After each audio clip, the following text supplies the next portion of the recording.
He taught me more in those 9, 10 months than any coach has taught me in my life. You know, just basketball, off the court, on the court.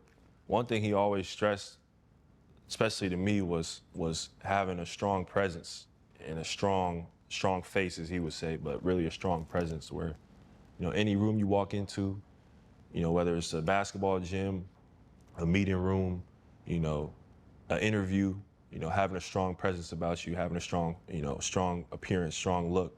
You know, you don't want to show any forms of weakness. You don't want to show fatigue.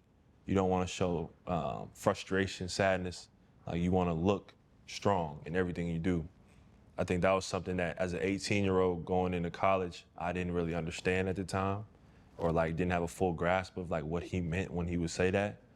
And I think, you know, ever since kind of I've left, it's like I've seen exactly what he means and exactly what he was talking about, where like, you know, these rooms you're walking into as a professional athlete, you know, you don't want to show weakness. You don't want to show any of that because, you know, you're being looked at as, to the team, as an investment, right? They're going to pay you millions of dollars to represent their franchise.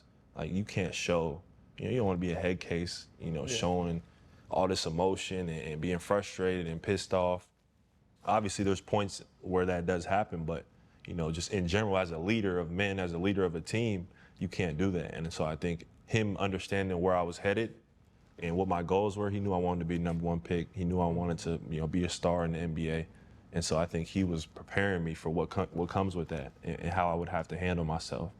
And I think, you know, he just helped me tremendously in that aspect because without him, I don't know if I would have, you know, understood that. I don't know if I would have, you know, had the maturity that I do now in terms of how I carry myself and how I just go about my business.